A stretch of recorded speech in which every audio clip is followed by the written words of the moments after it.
啊，今天呢去小米商店买了一个，哎咻，买了一个行动打气机啊。这因上一次录影的时候，隔天要回程，然后车上轮胎气不够，然后车上找不到打气机，被人家嫌得要死。一台车这么大台，连个打气机都没有。后来发现好像连千斤顶换备胎的工具都没有，这样不行。所以呢，今天特别跑去小米买了这个手持式打气机。刚刚我把电充饱了，膜还没撕。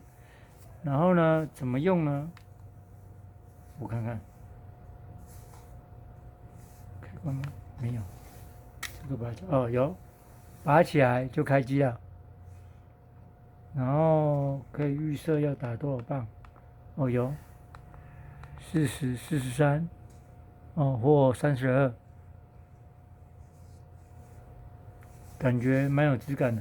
然后因为在小米的那个专卖店买的，保固1年。然后当然了，能用不到最好了，因为用到就代表车没风了或是破胎了。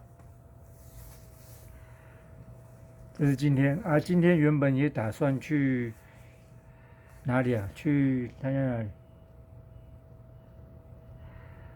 木栅还是景美？原本想去在那个车上的蓄电池，就是车速用的那个电池，一口气买3颗。现在就是在等太阳能板给我消息。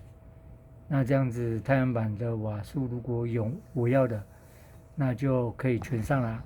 太阳能板，然后那个电池，然后控制器我已经买了。然后对，这样子装一装，电有了对，再来就是，车床定了，那厂家说要1个月后完工，那我也在等，那等全部弄完之后，就可以开始测速。那今天就讲到这啦。车上备有一个打气机，真的是蛮需要的，老实讲。好。